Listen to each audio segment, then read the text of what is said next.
Good morning, students. How are you, beta? Okay, I'm also fine. तो हमने reader में chapter 6 कर लिए अपने, है ना? सभी के चैप्टर 6 1 to 6 राइट हो चुके हैं. क्वेश्चंस और एक्सरसाइज. Okay, very good.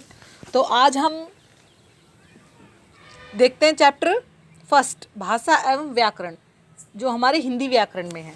ठीक है, तो इसके बारे में मैं आपको बताती हूँ कि भाषा क्या होती है, व्याकरण क्या होती है. ठीक है, तो सबसे पहले देखिए भाषा में जैसे हमारा पिक्चर दिखाया हुआ है, ये है क्लास सिक्स का फर्स्ट चैप्टर है. और उसमें देखो पिक्चर दिखाए हुए हैं जिसमें ये ट्रैफिक है. ट्रैफिक में जो ट्रैफिक पुलिस है ये सीटी बजाकर इशारे से इन्हें रोकने के लिए कहती है या जाने के लिए कहती है ना. और इधर सेकंड ये एक टीचर है, एक अध्यापिका है जो बच्चों को पढ़ा रही है और मुंह पर उंगली रखकर इन्हें चुप रहने के लिए कहती है ना. ऐसे ही 7th क्लास में भी है. 7th क्लास में क्या है, जैसे गूंगा व्यक्ति है तो वो संकेत के माध्यम से बात कर रहा है अपनी, है ना. संकेत यानी इशारे से. तो गूंगा बोल नहीं पाता है तो वो इशारा करके बताना चाहता है अपने मन के भाव को, कि जो कुछ भी वो कहता है तो वो इशारे से कहता है ना. तो जो गूंगा व्यक्ति है वो संकेत से बताता है क्योंकि वो बोल नहीं सकता, इसलिए वो अपने मन के विचार इशारे करके हमें बताता है. बस में कंडक्टर होता है, वो सीटी बजाकर ड्राइवर को इशारे से बताता है कि सीटी बजाते ही बस रुक जाएगी, फिर दूसरी सीटी बजने पर बस चलेगी, है ना जी. ऐसे ही तो ये कौन सी भाषा होती है, सांकेतिक भाषा. जब हम संकेतों से अपने मन के भाव दूसरों को समझाते हैं, ठीक है, उसे क्या कहते हैं, सांकेतिक भाषा. लेकिन सभी तो संकेत नहीं समझ सकते ना बेटा. लेकिन संकेत और जो अस्पष्ट ध्वनियाँ होती है उसे हम भाषा भी नहीं कह सकते, और सभी एक दूसरे के संकेत भी नहीं समझ सकते. इसलिए शब्दों के आदान प्रदान से हम अपने मन के भाव आपस में एक दूसरे को समझाते हैं और खुद समझते हैं. जैसे लिखित भाषा के माध्यम से लिखकर हम अपने विचारों को आपस में शेयर करते हैं, समझते हैं, दूसरों को समझाते हैं, है ना. और ऐसे ही मौखिक भाषा के माध्यम से जब बोलकर एक दूसरे के इस विचारों को समझते हैं तो उसे क्या कहते हैं, मौखिक, है ना. तो सांकेतिक तो क्या हो गया, वो है तो भाषा, लेकिन उसे हम भाषा का रूप नहीं दे सकते क्योंकि सभी व्यक्ति उसके इशारों को नहीं समझ सकता. क्योंकि संकेत सभी की समझ में नहीं आते, है ना. इसलिए और भाषा है, भाषा को हम रूप दे सकते हैं जैसे बोलकर या लिखकर. तो बोलकर मौखिक भाषा होती है और लिखकर लिखित भाषा, है ना.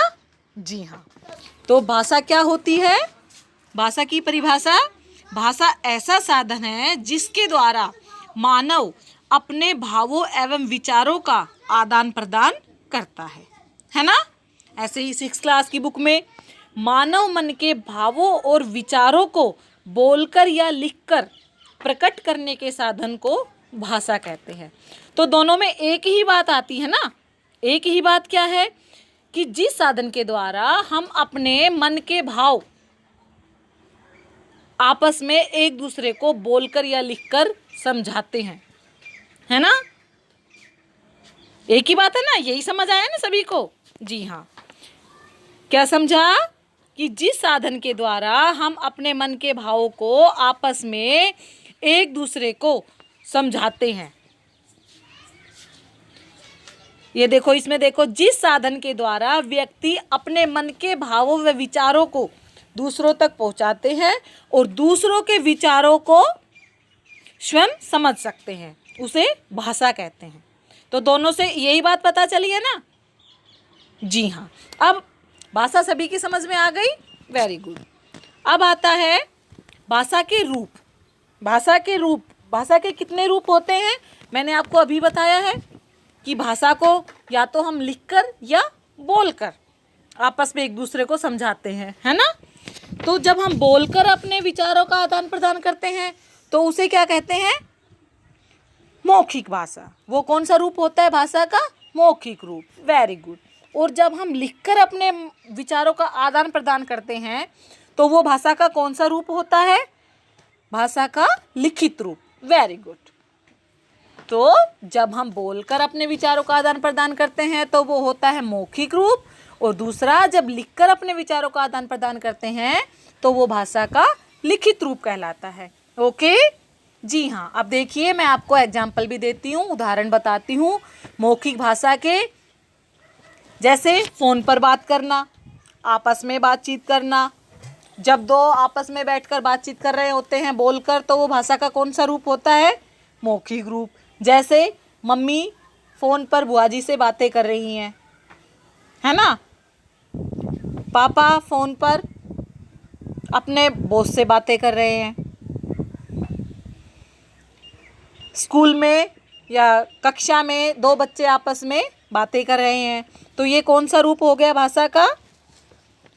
मौखिक रूप। जी हाँ, ये कौन सा रूप है? मौखिक रूप। अब आता है लिखित रूप, भाषा का लिखित रूप। तो भाषा का लिखित रूप मैंने कौन सा बताया था आपको?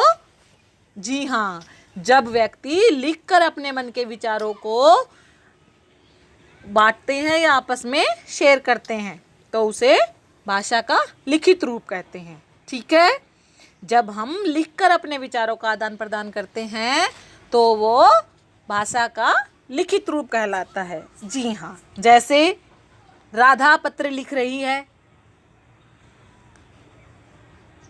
अंश अपना लेखन कार्य कर रहा है, अध्यापिका कक्षा में प्रश्नोत्तर लिखवा रही है, पापा लिखकर ऑफिस का कार्य कर रहे हैं, है ना। मम्मी सामान की पर्ची बना रही है। ये सभी कौन सी भाषा में आते हैं? सॉरी, भाषा का कौन सा रूप है ये? लिखित रूप। जी हाँ, तो सभी बच्चों को समझ आया भाषा का मौखिक रूप और भाषा का लिखित रूप। जी हाँ, अब आगे देखिए, भाषा के प्रकार सभी की समझ में आ गए, मौखिक और लिखित। Very good. अब क्या आता है? व्याकरण। अब क्या आता है? व्याकरण। व्याकरण में क्या है? वह शास्त्र जो हमें भाषा को शुद्ध शुद्ध रूप में पढ़ना, लिखना और बोलना सिखाता है, वह व्याकरण कहलाता है। ठीक है, या जिस शास्त्र से किसी भाषा के शुद्ध बोलने और लिखने के नियमों का बोध होता है उसे व्याकरण कहते हैं। ठीक है, आया समझ? जी हाँ, यानी कि व्याकरण वह शास्त्र है जिसके द्वारा हम किसी भी भाषा के शुद्ध रूप का ज्ञान प्राप्त कर सकते हैं। ठीक है, अगर हमें व्याकरण नहीं आएगी, हमारे पास व्याकरण नहीं होगी, तो हम उस भाषा के शुद्ध रूप को नहीं जान पाएंगे। ओके, अब इसमें देखिए उदाहरण देखिए, क्या सामने क्या दिख रहा है हमें? हम मिठाई खाया, तो ये सही नहीं है ना। जी हाँ, और दूसरा हमने मिठाई खाई, तो खाया और खाई ये हमें किससे पता चला है? व्याकरण के द्वारा। अगर हमें व्याकरण का सही ज्ञान है तो हम भाषा का शुद्ध रूप देख सकते हैं कि ये शुद्ध है या अशुद्ध है। तो हमने मिठाई खाया ये अशुद्ध है, और दूसरा वाक्य जिसमें हमने मिठाई खाई वो शुद्ध है।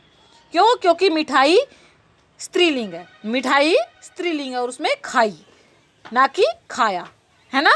जी हाँ, तो ऐसे हम व्याकरण के माध्यम से ये देख सकते हैं कि ये वाक्य शुद्ध है या अशुद्ध है। तो हमें भाषा का सही ज्ञान किसके द्वारा होता है? व्याकरण के द्वारा। Very good. ओके, नेक्स्ट देखिए, व्याकरण के बाद क्या आता है? व्याकरण के अंग। तो व्याकरण के कितने अंग होते हैं? व्याकरण के कितने अंग होते हैं?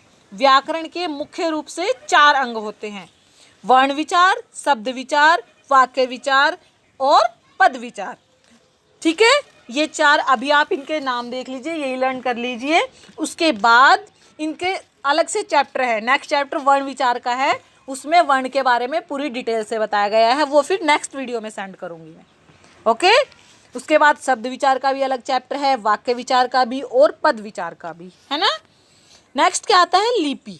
लिपि क्या होती है बच्चों? लिपि लिखाई के चिन्हों को लिपि कहते हैं। लिखाई के चिन्ह यानी कि लिखने के जो चिन्ह अंकित होते हैं उन्हें लिपि कहा जाता है। और आपकी परिभाषा क्या दी हुई है बुक में? ध्वनियों को लिखने के लिए जिन चिन्हों का प्रयोग किया जाता है उन्हें लिपि कहते हैं। जी हाँ, ये भी वही है। लिखने के चिन्ह यानी कि जो ध्वनि है हमारी, तो उन ध्वनियों को लिखने के लिए जो चिन्ह अंकित किए गए हैं उन चिन्हों को ही लिपि कहा जाता है। यानी कि जैसे हम लिखते हैं, हमने क्या लिखा है? कमल, तो क म ल हमने कैसे लिखे हैं वो, तो वो जो चिन्ह है वो चिन्ह ही लिपि कहलाता है। तो सभी भाषाओं की अपनी अलग अलग लिपि होती है। जैसे ये पूरी टेबल दी हुई है, देखो। संस्कृत भाषा की देवनागरी होती है, कश्मीरी की भी, नेपाली की भी और संस्कृत की भी, इन चार, और कोंकणी की भी, इन सभी की देवनागरी लिपि होती है। जर्मन की रोमन होती है, उर्दू की फ़ारसी, अंग्रेजी की रोमन, फ्रांसीसी की रोमन, पंजाबी की गुरुमुखी। ठीक है, अलग अलग भाषाओं की अलग अलग लिपि होती है। ओके, उसके बाद क्या आता है? बोली।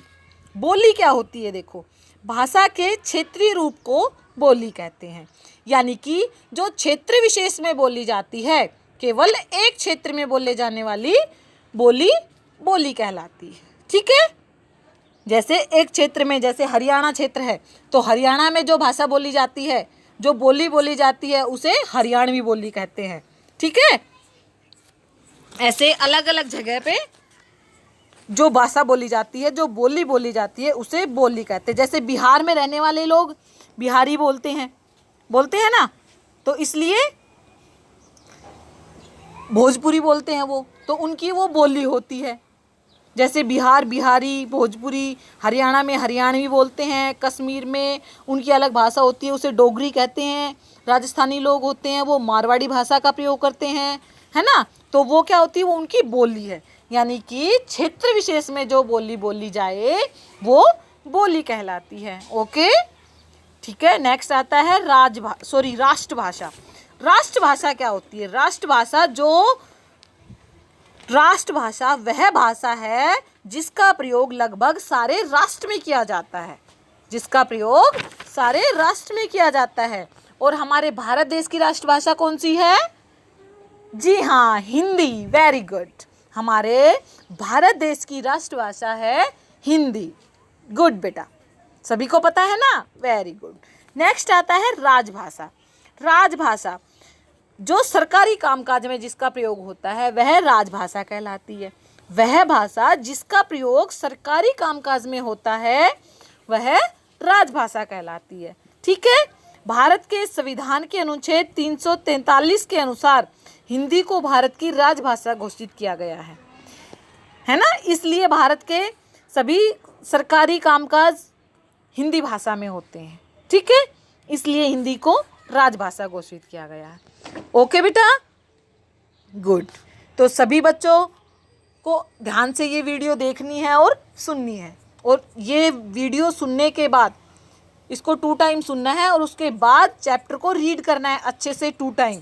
फिर सभी को अच्छे से ये समझ आ जाएगा। ओके बेटा, good. Bye and take care.